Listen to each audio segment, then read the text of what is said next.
لیاقت علی خان کی اسیسینیشن، ذوالفقار علی بھٹو کا بھی ذکر کرتے ہیں، پھر اس وقت پرائم منسٹر عمران خان کی حکومت کو جو نکالا گیا، smoking gun in the hand of a conspirator, کہ ایک سازشی کے ہاتھ میں دھواں دیتی ہوئی بندوق وہ ڈھونڈنی ہے، اس کے لیے کمیشن بنانا ہے۔ تو انڈیویجولز کو ہم سائڈ پہ رکھ دیتے ہیں، ہم اس میں ایک لارجر پیٹرن آئیڈینٹیفائی کرنے کی کوشش کرتے ہیں کہ پاکستان میں اگر ہم یو ایس لینس کے ذریعے دیکھیں،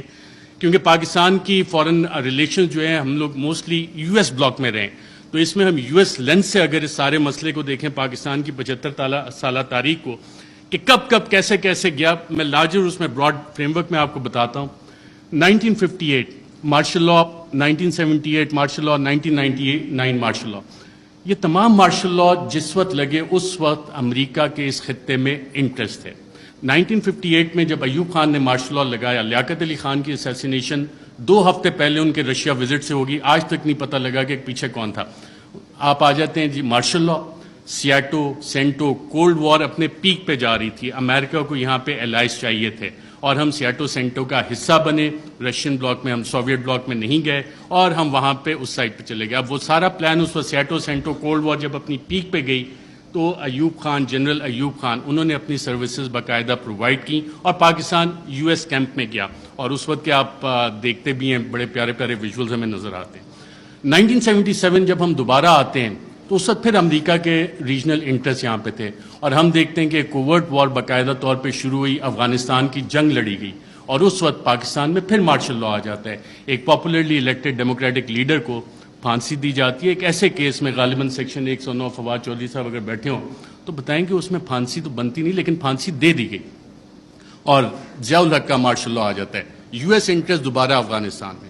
99 میں جب ہم آتے ہیں دوبارہ،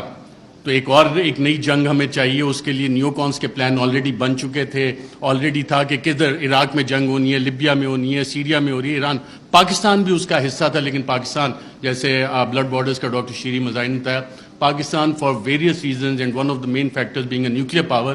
تھوڑا سا بچ گئے۔ جو وار اگینسٹ ٹیرر ہماری شروع ہوئی، دہشت گردی کے خلاف جنگ، جو ٹی ٹی پی کا سارا انفیوز کیا گیا، وہ سارا اسی کا ایک حصہ تھا کہ یہاں پہ یہ ساری کارروائیاں پاکستان میں ہونی ہیں، اور ہم اس ٹریپ میں باقاعدہ طور پہ واک ان کیے۔ یہ والے ہم 3 فیزز جب نکالتے ہیں، اچھا ان میں ٹرانزیشن کیسے ہوتی ہے؟ ٹرانزیشن پاپولرلی ہوتی ہے، جتنے بھی یہ لوگ گئے، جب ہم دیکھتے ہیں کہ جناب ٹرانزیشن 1969-70 میں جو ٹرانزیشن آئی وہ پاپولر اپرائزنگ ہوئی، پاپولر لیڈرز آپ کے کھڑے ہوئے، پاکستان پیپلز پارٹی کا قیام آیا، انہوں نے کہا کہ جی ناؤ ڈیڈی از نو مور ایکسیپٹیبل، میں بڑا ہو گیا ہوں، میں اپنی الگ پارٹی بناؤں گا، پاکستان پیپلز پارٹی۔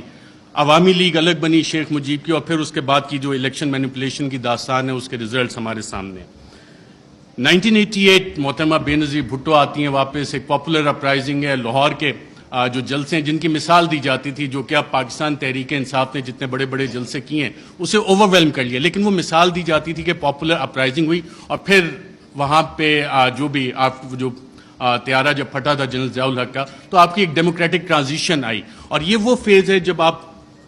دوبارہ دیکھتے ہیں کہ ایک ٹرانزیشن ہو رہی ہے، دوبارہ آپ جنگ سے نکل رہے ہیں، حالات سٹیبل ہو رہے ہیں، افغانستان آپ نے فتح کر لیا ہے، سوویٹس کو وہاں سے بھگا دیا ہے، سو جنرل ضیاء کا کام ختم ہو گیا، سو پاکستان میں آپ ٹرانزیشن تھوڑے عرصے کے لیے چلو جی جمہوریت انہیں کھیلنے دیتے ہیں۔ پھر آ جاتا ہے 1999 اور 2007-8 general Musharraf, war against terror, اور اس کے بعد جب ان کی یوٹیلیٹی ختم ہوتی ہے، ہم نے دیکھا ایک پاپولر اپرائزنگ ہوتی ہے اور انہیں جانا پڑتا ہے، ہم لائرز موومنٹ بھی دیکھتے ہیں، ساری چیزیں۔ لیکن اس سارے عرصے میں جو ڈیموکریٹک ٹرانزیشن ہماری ہوئی ہے، اس میں کیا واقعی حقیقی جمہوریت ہماری قائم ہو سکی؟ کیا یا کہ ہمیشہ ہمیں ایک ہائبرڈ قسم کی جمہوریت جو ہے وہ ملی ہے؟ اور ہائبرڈ جمہوریت بنتی کیسے ہے؟ ہمیشہ ایک کنگز پارٹی ہوتی ہے۔ جب آپ پاکستان کی تاریخ اٹھا کے دیکھتے ہیں تو جو مین آن ہارس بیک ہیں، گھوڑے جو لوگ رائڈ کرتے ہیں، ہارس رائڈنگ کرتے ہیں، وہ اچھے گھوڑے رکھنے کا شوق بھی رکھتے ہیں، تو وہ چیز ہوتی ہے۔ لیکن اس ساری چیز میں ایک ٹائم فریم بڑا ڈیفرنٹ آ رہا ہے پاکستان کی تاریخ میں، وہ آ رہا ہے 2018 سے 2022 کا۔ اس دوران میں اتھارٹیرین کنسولیڈیشن بھی ہوتی رہی۔ اتھارٹیرین کنسولیڈیشن اس طرح کے جو پرانے ایسٹس تھے